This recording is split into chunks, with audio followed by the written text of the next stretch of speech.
Hi, Cam here with a quick video on how to identify the correct water filter for your Samsung fridge. The water filter required for your refrigerator will depend on the model of the fridge that you have within your home. Often the codes used on white goods can be quite long and complicated. I can show you a few easy steps on where you can find them on your refrigerator now. On French door models, the internal label is located on the left-hand side of the fridge's shelving, and the external label is located at the base of the fridge's left-hand side exterior. For side-by-side models, the internal label is located on the left of the top door, and the external label is located on the left-hand side of the freezer drawer.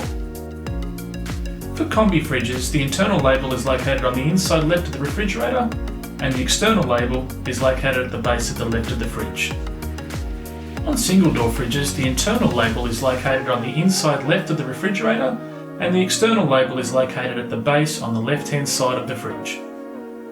Once you have located your refrigerator model number, simply visit our website displayed on the screen now and enter the code into our search field.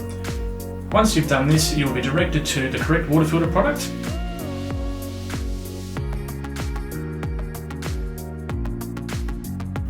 Thank you for watching, and don't forget to like and subscribe for more videos.